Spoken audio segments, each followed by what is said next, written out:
Droit combien? 24 minutes 29. Bah, je vais continuer à lire la liste des dates. Et puis le livre est terminé. Hein, c'est toutes les dates. Ok. Voilà. J'y vais. La loupe. Je me suis réveillé vers 6 h, je sais pas combien, j'ai dû m'endormir. Ouais.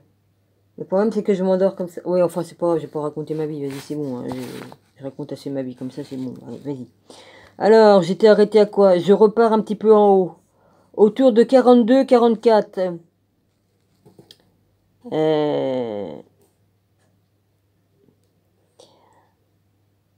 Ouais. Un bateau arrive sur les rives de la Gaule avec à son bord la famille réfugiée de Marie-Madeleine.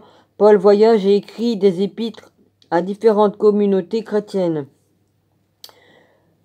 Au-dessus, c'était 42-44, c'était Saint Paul se convertit sur la route de Damas. Ouais, au-dessus. Voilà. Alors, 62-67, écriture des actes des apôtres, sans doute par Luc. Luc qui a écrit tout ça. En 65, Néron brûle Rome. Pierre et Paul sont martyrisés à Rome. 66-70. Alors, révolte du peuple juif contre l'occupation romaine de leur pays. Ouais, rien de nouveau sous le soleil, hein. Il y a des moments où c'est que le peuple est obligé de se révolter, hein. Il n'y a pas, hein. Ouais. Je suis pas d'accord pour la violence, mais il y a un moment donné, c'est... hein. Vous me comprenez ce que je veux dire. 67. Destruction des Taricheae, T-A-R-I-C-H-E-A-E, par les Romains.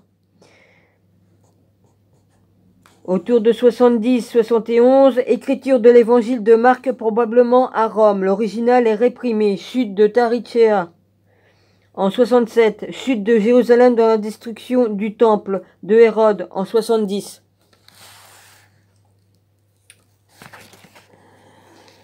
« 73. Chute du dernier bastion juif à Masada. Autour de 80-85, écriture de l'évangile de Matthieu. Autour de 85-90, écriture de l'évangile de Luc. Autour de 90-95, écriture de l'évangile de Jean. Autour de 95-105, écriture de l'Apocalypse de Jean. Autour de 100, le dernier évangile canonique de Marc est écrit, édité ou censuré. Écriture de l'évangile gnostique 120-300. Écriture des évangiles gnostiques, l'évangile de Marie, extrait grec et copte, entre 100 et 150. Est écrit aussi celui de Thomas. Certaines parties pourraient précéder Marc, les écrits de Marc. Écriture de l'évangile de Philippe, en 150-200. Autour de 130 et 202, entre 130 et 202, l'évêque Irénaeus de Lyon, auteur de Aginst, A-G-A-I-N-S-T, hérésie, punit les gnostiques. Autour de 150, la toute première édition de Peshitta, P-E-S-H-I-T-T-A, le Nouveau Testament en araméen, sort. Autour de 150, le tapis de l'exil datant des précoptes est créé, sans doute par les gnostiques chrétiens de l'Égypte. 155-220, Tertullian, un père chrétien qui devient hérétique, forme son propre ordre et écrit un réquisitoire contre les gnostiques et la théologie des nombres. 170-235, Hippolytus de Rome est exégète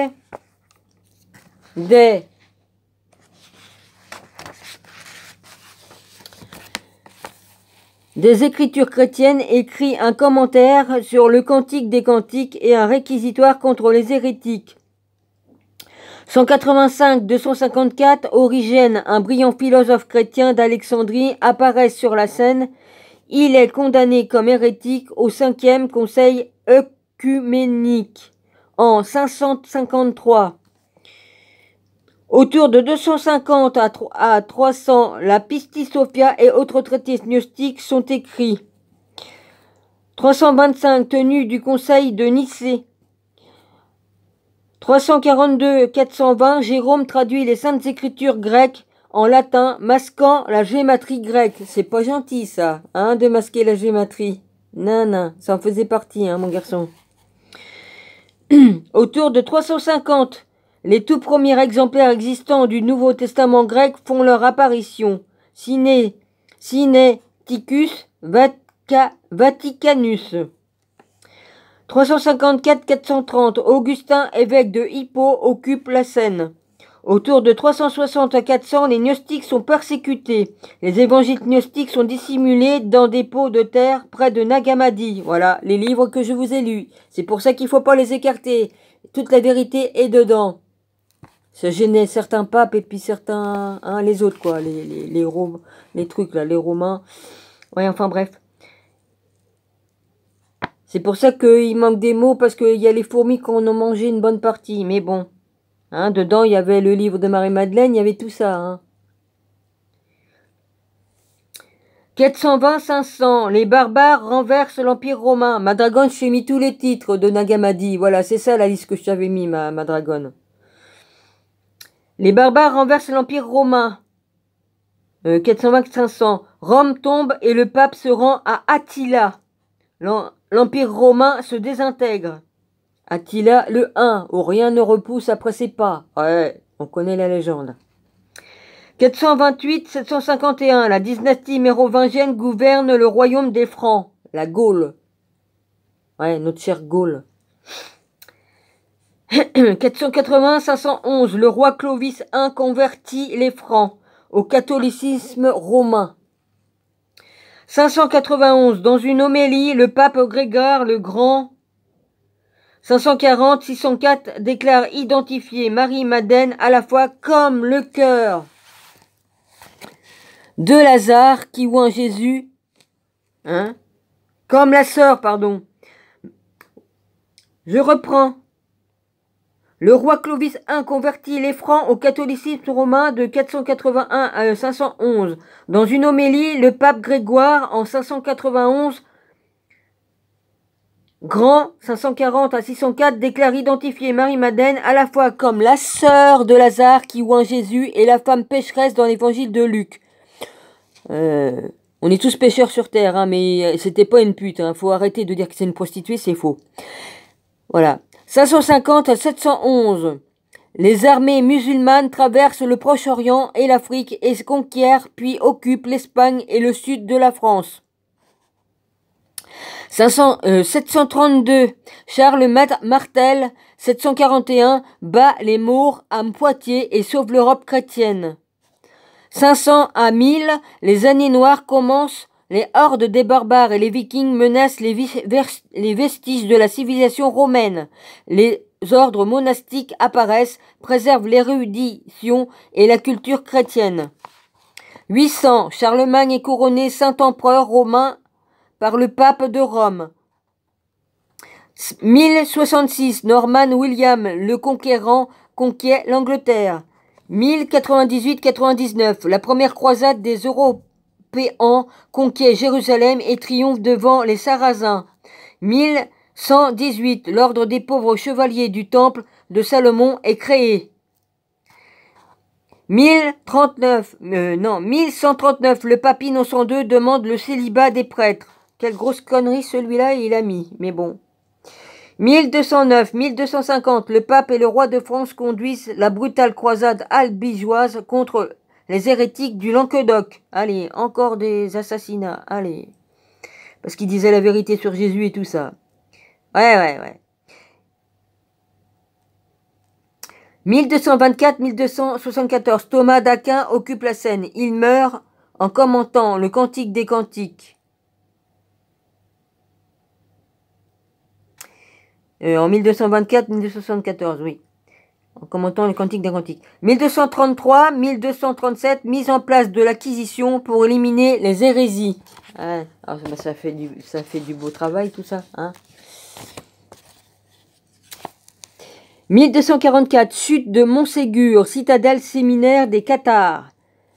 1291, les croisés sont expulsés du Proche-Orient, l'ordre des chevaliers du Temple est supprimé et ses membres prisonniers et martyrisés. Quelle honte! 1380, édition de la première traduction anglaise de la Bible. Elle est effectuée par John Wycliffe à partir du latin Vulgate. Autour de 1456, les musulmans conquièrent Constantinople, les chrétiens grecs s'enfuient en Europe emportant avec eux les textes grecs qui se trouvaient dans les bibliothèques.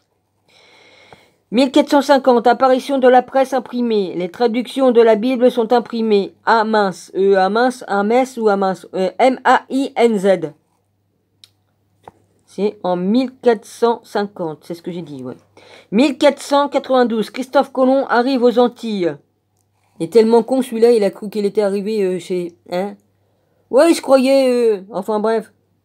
Excuse-moi, hein, j'ai le droit de le traiter de con parce que comme on est marin, il est même pas foutu de savoir sur quel sol il était arrivé. Il arrive aux Amériques et croit qu'il était en Inde. Oh putain. Entre les hindous et puis les Amérindiens d'Amérique, c'est pas du tout les mêmes, hein. C'est ça qu'on dit, mon rabbi, amérindien? Ouais. Il devait être bourré ce jour-là, c'est pas possible. Je dis ce que je veux, ok. Enfin bref. Il est bien. Et après on voit le massacre qu'il y a eu des Amérindiens et tout ça. Hein? 1500, fin du Moyen-Âge au début de la Renaissance. 1516, publication de la Bible bilingue latin-grec d'Erasme avec des corrections par rapport à la Vulgate. 1517, Martin Luther énonce ses thèses à la porte de l'église de Wittenberg, défiant ainsi le Vatican. Bravo mon gars, t'avais des couilles. 1529, Martin Luther publie sa traduction de la Bible allemande. 1588, les Anglais battent l'armada espagnole. 1611, la Bible du roi Jean est publiée en anglais, traduite à partir du Textus Receptus grec. 1548, la confrérie de pré-raphaélite est fondée par Dante Rossetti. 1870, le premier concile du Vatican proclame la doctrine d'effaillibilité pontificale. Je sais pas ce que ça veut dire, mais oui, ouais, d'accord, défaillibilité de la, oui, d'accord. 1906, création du vitrail à l'église de Sainte-Marie. Joli vitrail, j'ai dû le voir. De Sainte-Marie de Derweg sur l'île de Mull. Et c'est le vitrail de Sainte-Marie, mais Marie-Madeleine. Faut pas confondre, hein. Ça doit être celui que je vous ai montré dans le livre. 1945, découverte des manuscrits anciens de la bibliothèque gnostique près de Nag Hammadi. Il y a toute la vérité dedans. Et ça les fait bien chier. 1947, découverte des manuscrits de la mer Morte près des ruines de Qumran en Israël. Révision de la liturgie pour le jour de la Sainte Marie-Madeleine, les mentions, c'est en 1969. C'est pour ça que j'ai rigolé, mon rabbi, que ça m'a fait marrer, que j'ai souri. Parce que en 1969, révision de la liturgie pour le jour de la Sainte Marie-Madeleine, les mentions de Lazare et de l'épouse, psaume 45, sont effacées. Ah, ça gênait trop, mon rabbi, hein. Mais c'est marrant qu'ils ont découvert ça le jour 1969, hein, Seigneur. Ah oui. Ah, elle est trop bonne celle-là. 1980, en commémoration et la découverte de sa tombe 700 ans plus tôt, on célèbre le jour de la Sainte Marie-Madeleine à Saint-Maximin en Provence. Merci Seigneur. Il faut la rétablir, la Sainte Marie-Madeleine. Hein? Ouais. Il n'y avait pas de page là? Voilà. Bon bah c'est tout, hein. J'ai fini. Hein? Voilà, j'ai fini. J'ai mis tout ce que j'avais à mettre. J'ai fini de A à Z, le livre. Voilà. Et ce n'est que des vérités. Et les manuscrits de Nag Hammadi, ben c'est toute la vérité. Ce sont les manuscrits qui étaient dans la mer Morte. Voilà, ma dragonette. Et je t'ai marqué tous les titres. Voilà, chacun a le droit de croire ce qu'il veut, hein, d'accord? Je ne juge personne. Quoique je gueule après certains parce qu'ils ont menti. J'aime pas les menteurs. Je n'aime pas le mensonge. C'est pour ça que je mets toute la vérité sur Internet. Ah, ça, si ça vous plaît, les nombres. Hein, hein, y en a un autre, hein, il est où? Je l'ai mis où l'autre? Ah, j'ai dû le ranger. Bon, c'est pas grave, hein.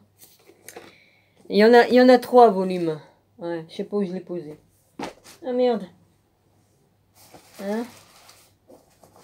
Oui, bah, tant pis. Je l'ai posé, ben... Ah oui. Ouais. Je l'ai posé, je vous le remettrai de toute façon. Il y a ça, Enoch. Il y a toute la vérité dedans. Et je vous ferai le Da Vinci Code. Ok? Il y a des vérités dedans. C'est ce que je compte faire après. Voilà, c'est ce que je compte vous faire, le Da Vinci Code. Ouais, je les ai déjà présentés, tous les trucs de Nagamadi. Il y a 3 volumes. Là, c'est le volume 2 et le volume 1. Bon, le 3, je l'ai posé je sais plus où. Hein, parce que j'ai dû remettre ça dans j'ai dû mettre ça dans... Oh merde, j'arrive pas à le dire le mot. Bon, c'est pas grave, hein. Je l'ai re-rangé avec les autres livres, là. Voilà, Enoch, hein, c'est la vérité, hein. Voilà. Hein. Bon, bah, je vous ferai peut-être un cours sur ce livre-là. Peut-être que je vous lirai cela aussi. Hein? C'est bien aussi. Tout est bon à apprendre. La connaissance est très important. Voilà, sans connaissance, on est des cons puis on se fait baiser par Satan. Hein, vas-y, parce que lui, il veut pas qu'on ait la connaissance justement. C'est pour ça qu'il veut effacer tout. Hein? Ben oui, c'est une grande vérité. Voilà. J'avais tout présenté sur ma chaîne que j'ai plus accès, mais on peut toujours aller dessus pour aller voir et écouter. On peut toujours y aller sur mon ancienne chaîne. Vous avez qu'à chercher, vous la trouverez. Voilà. Puis j'en ai une de secours en plus de celle-là. Oui, oh, bah, Dominique a réfléchi. Hein, je me dis si celle-là saute, ben, je recommence sur l'autre et puis ainsi de suite. Hein? Je travaille pour Jésus et je le fais, voilà. Et c'est pas Satan ou des petits cons qui m'empêcheront d'avancer. Voilà, parce que c'est Dieu qui dirige. Si Dieu me dit Dominique prêche et fais ceci, je fais ce que le Dieu Tout-Puissant qui m'a créé, j'obéis à mon Dieu. Et je sers Jésus, donc j'en suis fier et puis je n'ai pas honte de le dire. Et je soutiens les gilets jaunes aussi. J'ai pas honte non plus de soutenir mes frères et sœurs. Voilà, j'ai pas honte. J'ai pas honte, je l'ai mis le truc jaune sur une de mes vidéos. Une ou deux, je sais plus. Voilà, il n'y a pas de honte à se soutenir les uns les autres et voilà. C'est comme ça qu'on... Hein? Bon. Aimez-vous les uns les autres et soutenez-vous. Hein? Il y a comme ça qu'on pourra s'en sortir en restant dans l'amour et tout ça. Mais bon, voilà. Hein? En évitant les violences, mais vous savez, hein, il y a un moment donné, ils veulent pousser le monde, les gens à faire une révolution, enfin à faire une... Ah, comment qu'on dit? Ah, de se révolter, quoi, de péter une durite, et puis ça sera un bon moyen pour vous péter la gueule aussi, excuse-moi. Ouais. Parce que eux, ça les arrangerait bien qu'on... Comme ça, bah, ça serait un bon excuse pour nous massacrer, quoi. Mais, voilà. Ça n'a pas toujours marché, rester pacifique, pas toujours. Je dis pas qu'on a raison d'aller péter la gueule aux gens, hein. Attention, hein. Je ne dis pas que je suis d'accord pour la violence. Mais eux, ils sont très violents quand même, hein. Ouais. Voilà, hein. Ils ont fait beaucoup de mal, hein. Ah bah ils ont peur, hein, ils ont peur. Faut voir faut voir dans les vidéos combien qu'ils mettent de bleus, hein. Je vais les appeler les bleus, hein. La ministre, les bleus, c'est comme vous voulez, hein.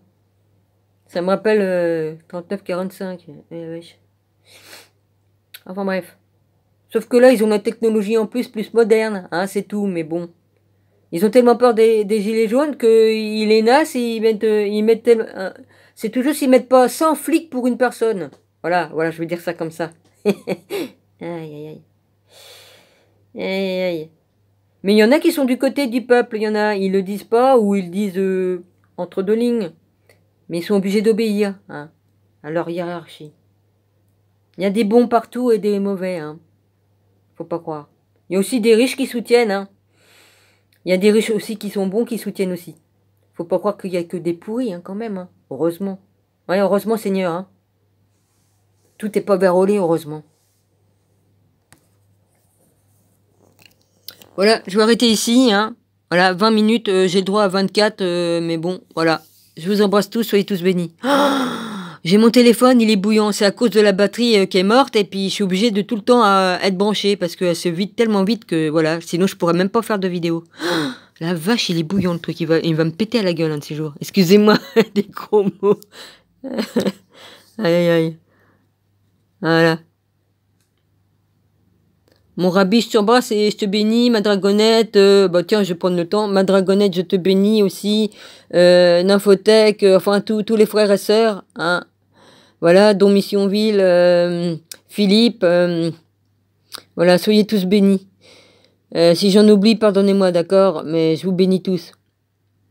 Et puis merci de votre soutien pour certains, hein, parce qu'il y en a, vous me soutenez. Et puis voilà, chacun recevra selon ses fruits, hein, parce que bon, la connerie, hein, il y en a, ils sont dedans, mais à fond, hein, voilà. Je vous fais pas de dessin pour certains qui viennent m'écrire des conneries, mais bon. Voilà. Et puis qui me suivent jusqu'à sur les autres vidéos pour m'emmerder, pour... Ah ouais, bon. Ils me l'ont fait, hein, ça fait 5 ans, ils me suivaient partout, ils allaient m'insulter partout, et puis du coup je me suis... Oh, bah de toute façon, la personne là où ils m'avaient insulté, qui avait pas pris parti pour moi, cette dame... Bah, je me suis aperçu qu'elle n'avait rien à foutre de ma gueule, hein, voilà. Hein. Je suis revenu vers elle, elle m'a rejeté. Que je lui ai expliqué, je lui ai dit, bon, bah voilà, elle se dit bonne, mais elle est pas bonne, parce que si elle était bonne, et si elle m'aimait vraiment, elle m'aurait fait des excuses déjà, je suis revenu, et elle m'aurait dit, c'est pas grave, vas-y. Et elle m'a rejeté comme une merde, que je suis revenu vers elle, j'ai tendu les mains. Ouais. Donc ça prouve bien que c'est une PN, c'est pas... Elle a pas... C'est une peine, et puis que tout ce qui compte, c'est faire des vues, c'est tout. Et que elle n'est pas bipolaire, mais que c'est une peine. Parce que comme on est vraiment bon, et comme on aime vraiment les gens, si on vient à elle, en plus, on y fait des excuses, alors que c'est elle qui s'est foutue de ma gueule, parce qu'elle m'a pas défendu. Comme on aime vraiment quelqu'un, on défend, on dit tiens, moi je le fais toujours. Ma dragonne, il y en a qui sont venus l'insulter, et j'ai pris son parti à dragonne, je l'ai défendu. C'est ma sœur. C'est comme ça qu'on doit faire, comme on s'aime vraiment, c'est ce qu'on fait. Mais elle, cette personne, que je dirais même pas son nom, elle a même pas pris mon parti comme le Roussel est venu m'insulter sous sa vidéo. Voilà. Donc je me suis barré et je suis revenu un peu plus d'1 an après, j'ai fait des excuses parce que j'ai dit ouais j'ai pas tenu compte que t'étais bipolaire et tout ça, mais elle est pas bipolaire, c'est une PN. Et voilà, elle a montré son vrai visage. D'ailleurs, toutes les personnes qui étaient abonnées chez elle à l'époque, comme j'y étais, ils sont tous partis. Elle a d'autres clients. Ouais. Tout ce qu'elle fait, elle fait quoi? Elle copie, elle s'informe sur toutes les vidéos, et puis elle dit pareil que tout le monde, hein, voilà, elle soutient toutes ces chaînes-là. Et puis voilà, bah voyons, bah oui, elle a la connaissance autant que je l'ai eu, hein. Mais c'est tout. C'est tout. Elle croit pas en Dieu, elle l'a dit, mais moi j'acceptais d'aller vers elle parce que voilà quand même, j'ai pas à juger les gens qui croient ou qui ne croient pas. Elle avait les connaissances pareilles que moi, voilà c'est tout. Mais je vais dire, elle va se faire jeter par son mec, je prédis, je prophétise. Comme elle va avoir fait bien tout arranger la maison et tout, il va la jeter et puis il va dire bye bye et puis il va louer sa maison à quelqu'un d'autre et puis voilà. Hein. Profite bien, ma jolie, profite bien. Pour l'instant, tu te fais graisser par lui, enfin, tu couches avec, tout ça, c'est ta vie privée, hein. Hein, il te prête ta maison ou il te la loue, j'en sais rien, mais tu vas voir. Tu vas voir ce que je te prédis. Eh oui, je prophétise. Il va te foutre dehors. Allez, hasta la vita, bébé.